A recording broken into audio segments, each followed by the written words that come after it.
Good afternoon, students. In previous lecture, we was discuss introductions, morphology and classifications of viruses and fungi, which is given in our syllabus of pharmaceutical microbiology. Today, we will going to discuss remaining points from unit 3rd is a classifications and mode of actions of disinfectants. Short introductions about disinfectant. It is a process of killing and inhibiting the growth of bacteria which are responsible for causing the infections. Chemicals or agents which are used for the process of disinfections are called as a disinfecting agents. Here the many chemicals or many chemical agents which is used as an disinfecting agents. Sometimes word disinfection is used by synonymously with word antiseptic. Synonymously means the word which is used as a synonym, okay, but basically the disinfections is remain associated with inanimate matter, while process of antiseptic is remain associated with animate matter. Means the disinfectant or disinfecting agents which is used in across the non-living things, while the antiseptic agents which is used in cases of living things. Word sanitization is oftenly used with the word disinfection, as a sanitization is a combination of disinfections and cleaning activity. Okay, is the short introductions about disinfectant. Next point, ideal characteristics of disinfecting agents. The following are certain ideal characteristics which are required in a disinfecting agents. First one, ideal characteristics is antimicrobial activity. Means the disinfectant has a antimicrobial activity, has a good solubility and stability, which have in a non-toxic nature. The next characteristics is the homogeneity. The disinfectant shows the toxicity at a room temperature and at a body temperature. Disinfectant has a capacity to penetrate, is a non-staining agent. The disinfectant has a deodorizing ability or detergent ability. Okay, these are the some ideal characteristics of disinfecting agents. Next, few examples of disinfectant use or disinfecting agents. First, phenols and phenolic compound. Joseph Lister in 1867 has been firstly explained the use of phenol for disinfections of surgical wound.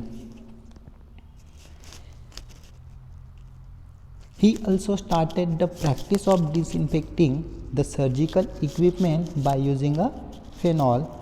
They are fungicidal, bactericidal, virucidal, but not a sporicidal.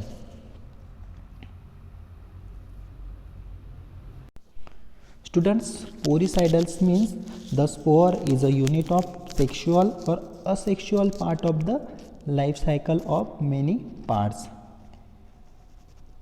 Next one point, mechanism of action of phenol and phenolic compound.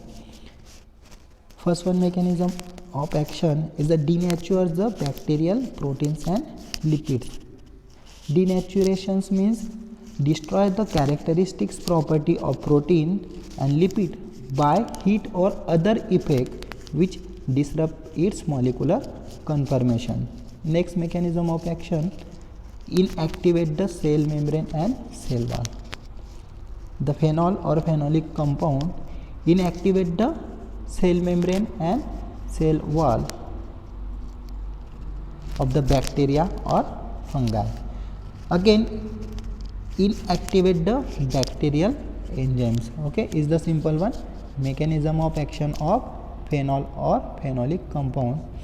Next example of disinfecting agent is alcohol.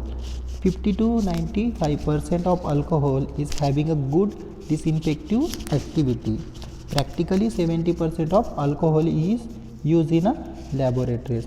Alcohol has a mechanism of actions. Coagulations of proteins and lipids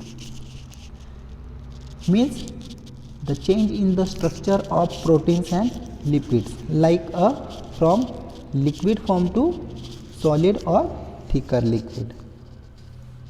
Next, dehydrations of bacterial cell is the simple one. Mechanism of action of alcohol. Spectrum of actions, they are fungicidal, bactericidal, virucidal, but not a sporicidal. Next, disinfecting agent is a heavy metals. Most of heavy metals, either single or in a combinations, are very effective disinfectants. Silver and mercury are popularly used as an disinfectant. Here the heavy metal, which is silver and mercury, are more popularly used as an disinfectant. The heavy metals has a mechanism of action such as like inactivate the cellular proteins. Next, inactivate the bacterial enzyme, damages the normal cell component of bacteria. The next mechanism of action of heavy metal is they are having a oligodynamic power, which means they are very effective even at low concentrations. Okay, is the simple one. Mechanism of action of heavy metal.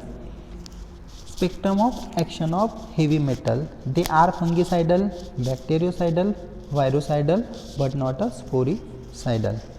Next example of disinfective agent is a halogens, derived from Greek word where hal means salt and gen means generators. Thus halogens are said to be component of a salt. Chlorine, bromine, fluorine and iodine are examples of halogens. Chlorine and iodine are widely used as a disinfectant. Spectrum of action, except iodine, all the halogens are fungicidal, bactericidal, virucidal, but not a sporocidal. Thus iodine is a sporo or sporicidal also. It means the iodine has a activity to inhibit or kill the spores. Okay. Mechanism of action is denaturations of proteins and lipids. Already we was discussed. The inactivations of bacterial cell components, then breakdown of bacterial cell and cell wall or cell membrane is the simple one. Mechanism of action of halogens. Next examples, the dyes. Aniline and acridine are the dyes which are having a potential antimicrobial activities. Here the dye which is used as an disinfecting agents. In that we will take an example aniline or acridine. Mechanism of action induces mutations in bacteria DNA. Next, spectrum of actions. Dyes has a spectrum of action such as like a fungicidals, bactericidal, virucidal, but not a sporicidal. Next example of disinfectant agent is a detergents. Surfactants are basically used for the cleaning and disinfecting actions. Various cationic detergents are popularly used for their disinfectant activities. It has a mechanism of action such as like a denaturations and breakdown of bacterial proteins. Lysis of bacterial cell membrane. It means it breaks down the cell membrane of bacteria. Next mechanism of action of detergent is reduces the surface tension of bacterial component and thus lead to disruptions of normal bacterial component. It has a spectrum of action such as like a bactericidal, fungicidal, but not a sporicidal. Next example of disinfectant agent is a hydrogen peroxide. It is a strong oxidizing agent which is basically used for the cleaning of wound. It basically oxidizes the bacterial cell component. Oxidizing means it is a compound or element that is present in a oxidation reduction reactions which receives electrons from a different species called as oxidizing agent. Okay, these are the some examples of disinfectant which is used as an disinfecting agent. Next point is a factor influencing disinfectant and antiseptic for their bactericidal and bacteriostatic activity. Following are the various factors which affect on working efficiency of disinfectant and antiseptic as a bactericidal and bacteriostatic. We will discuss one by one. Concentrations of disinfectant. The lethal effect of bacterial populations is increased by increasing the concentrations of disinfectant. Next one, effect. However, the effectiveness is generally related to the concentrations exponentially, not linearly. Next, there is optimum concentrations of phenol at about 1%. Beyond these concentrations, the disinfecting effectiveness become less. It means the concentrations which is influence on the activity of disinfecting agents. Next, temperature.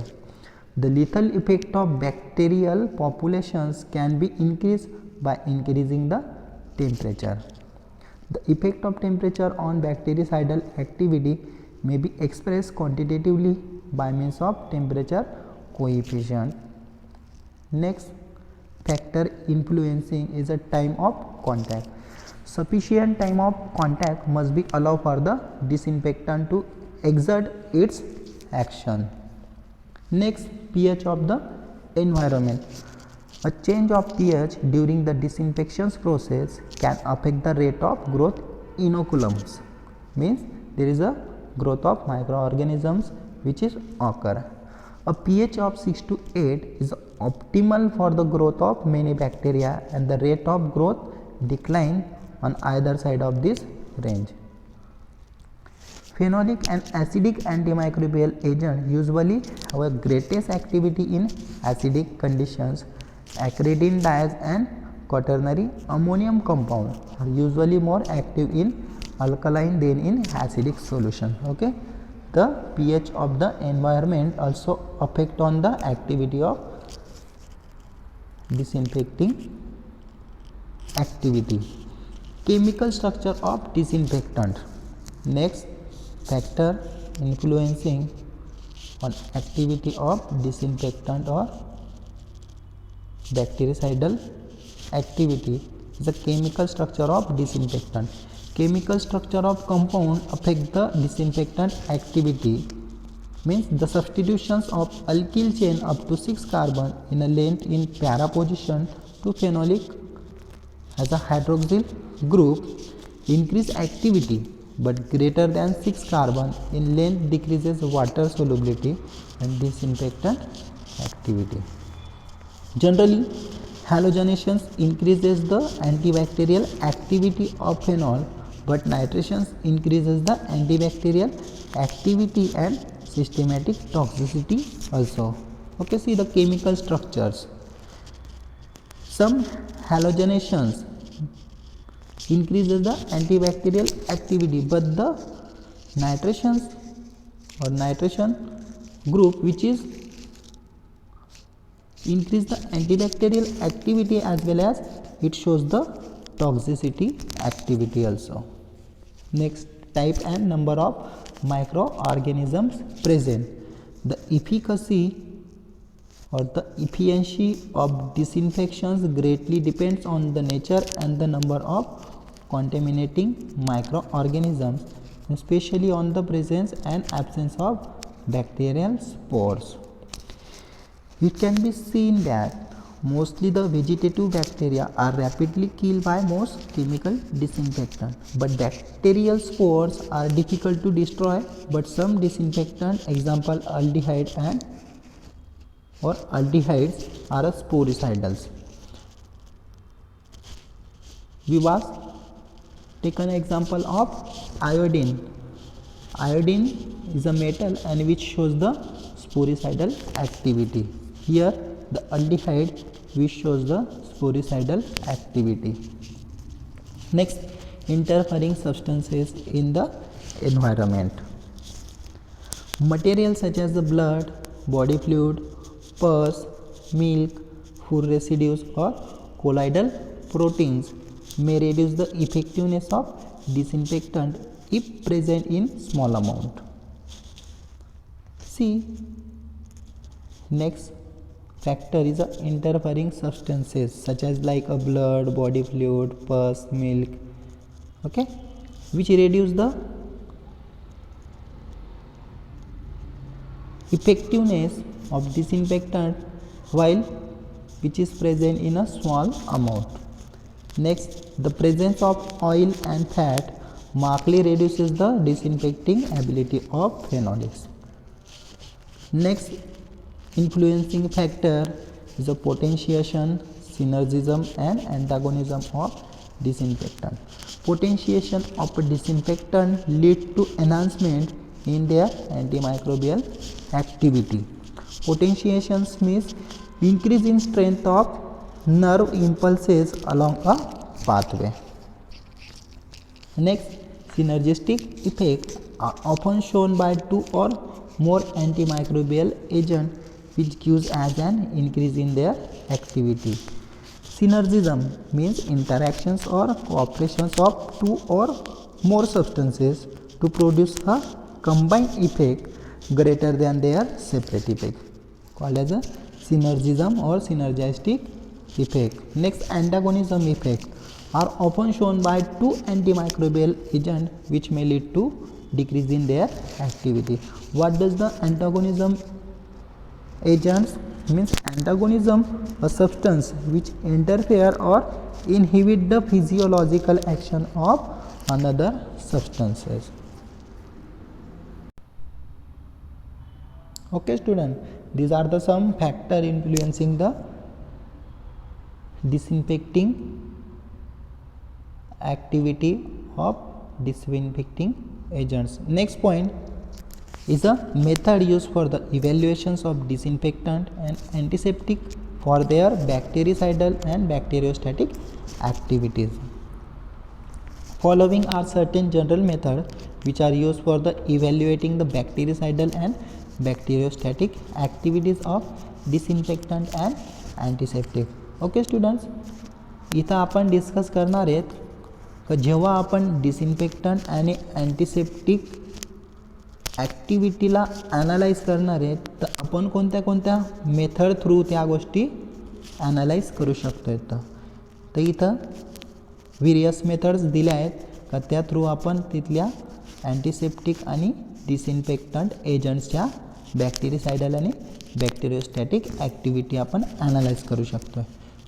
So students, here we will discuss one by one methods. First one method, tube dilution and agar plate method.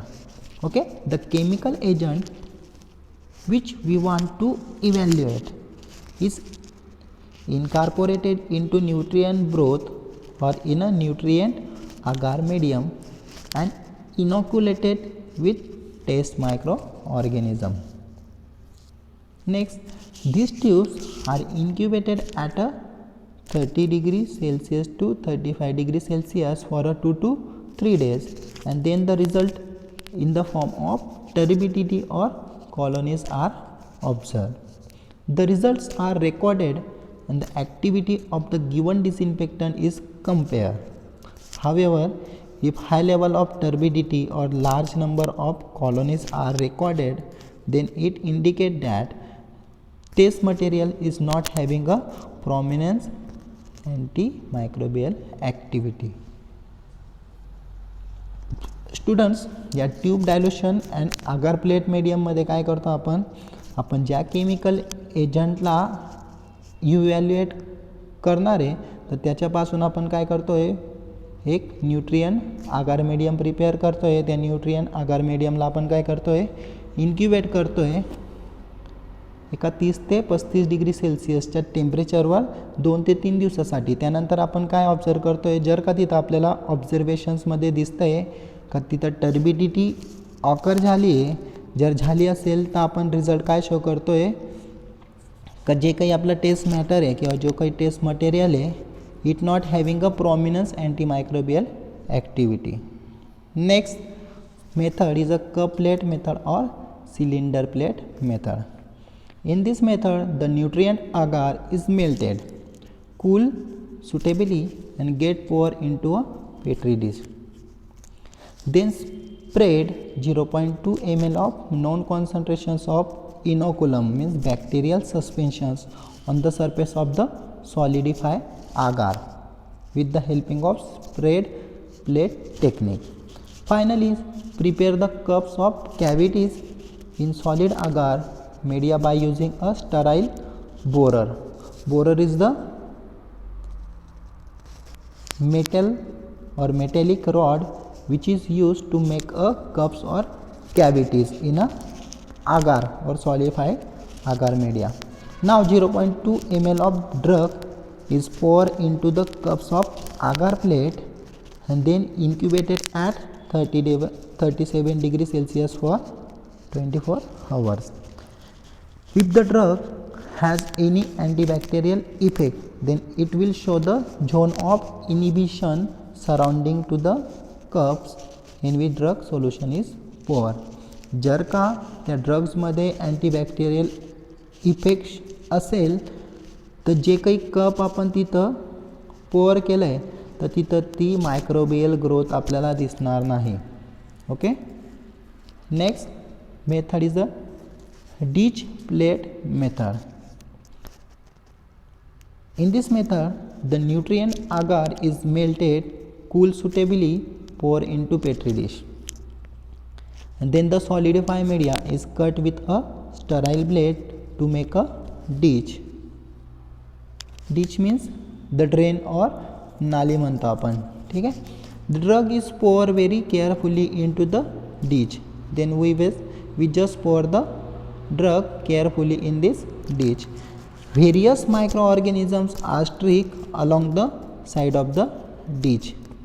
This method is used for find out the potency of drug against various microorganisms by the means of inhibitions of growth on streak area. Next method is a filter paper method. In this method, the sterile nutrient agar media is melted and cooled up to 45 degrees Celsius for maintaining it liquid state. Then this liquid state of agar media is inoculated with test microorganism and finally it was poured into a sterile petri plate. Media in the plates are allowed to solidify. Then the circular shape of filter paper, that is disc of filter paper, which are already soaked in a solutions of antibiotics, are placed on the surface of solidified agar media.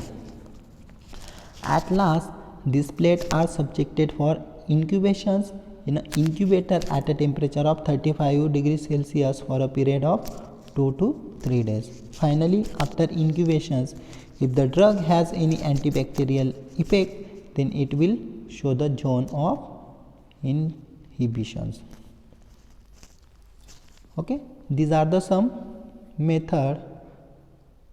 Next point is the sterility testing of various products according to IP, BP and USP. IP means Indian Pharmacopoeia, BP means British Pharmacopoeia and USP means United States Pharmacopoeia. Introductions. After the sterilization, it is necessary to check the sterility of product. Thus required to carry out sterility tests to check the viable forms of microorganism in sterile product.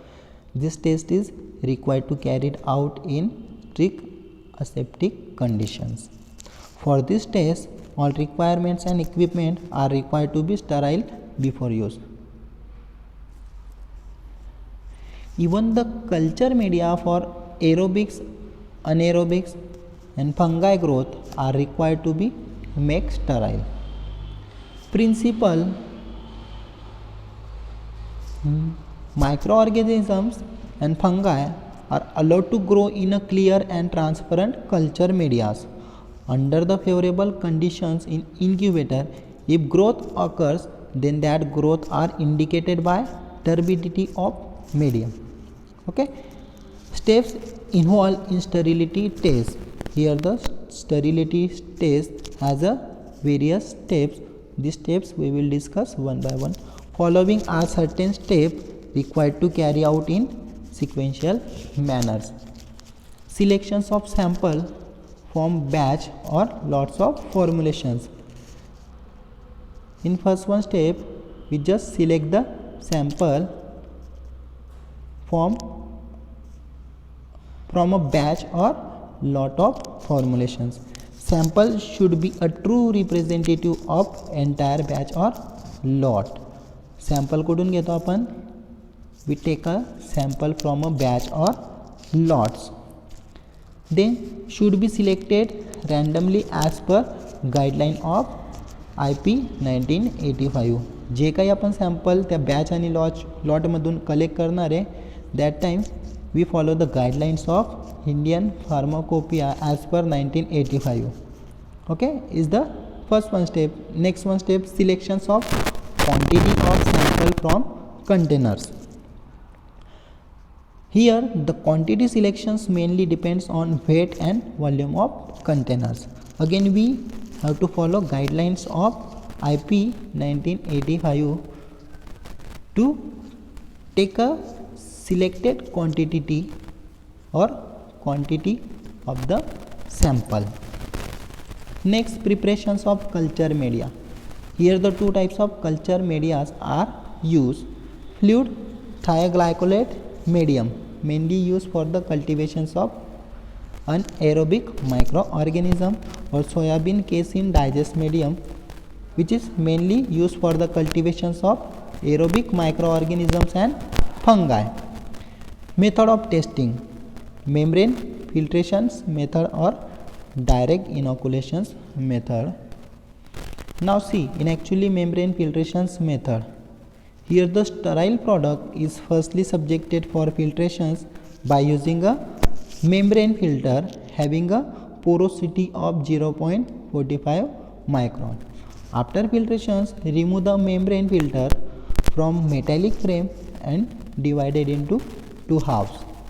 One half is added in a 100 ml of sterile thioglycolate medium for a anaerobic, and second half is added in 100 ml of sterile soybean casein digest medium for a aerobic and fungi media. All these media subject for 7 days incubations at a temperature of 20 to 25 degrees Celsius, and second aerobic or fungi media subject for 7 days incubations at temperature of 30 to 35 degree Celsius. After 7 days, if no turbidity is found in both the medium, then parenteral formulations is sterile. जर का या सगळ्या गोष्टी केल्यानंतर जर का आपल्याला तिथं टर्बिडिटी ही फाउंड झाली नसेल, तर आपण तिथं कन्क्लूड करतोय का this parenteral formulation is a sterile formulations. But if test get fail, then find out the types of organism. जर का टेस्ट आपली फेल झाली असेल किंवा तिथं टर्बिडिटी ऑकर झाली असतील, तर तिथं आपल्याला नीड आहे we just find out the types of microorganisms or organisms which is present in this turbidity. After first failure, perform the test second time in same working conditions, and if again get fail with same time of microorganism, then conclude whole batch is fail for sterility. Okay, is the simple one. First one, method of sterility. Second, direct inoculations method. In this method, firstly prepare the two sets of culture media, that is first set of fluid thioglycolate medium and second set of soybean casein digest medium. Fluid thioglycolate medium is used for the cultivations and growth of anaerobic microorganisms, while soybean casein digest media is used for the cultivations of aerobic microorganisms and fungi. Then incorporate appropriate quantity of sterile sample material which we want to evaluate for sterility test in both the media. After incorporations of sample material, subject flask of both the media for incubations in an incubator at two different conditions for a period of 7 days. However, fluid thioglycolate media is subjected for temperature of 20 to 25 degrees Celsius, while soybean casein digest media is subjected for temperature of 30 to 35 degrees Celsius. After incubations, examine both the flasks of culture media for appearance of turbidity. If both the media are found to be clear and transparent, that is without turbidity, then it indicates test is pass, means no cultivations or growth of microorganism is taken place, and hence the entire lot of sterile sample material can be claimed as a sterile in nature. But if the turbidity is found in the flask of culture media, then test is assumed as a fail and sample can claim as a non-sterile in nature. Okay student, these are the some sterility tests. Okay, here our third one unit is completed. Okay students.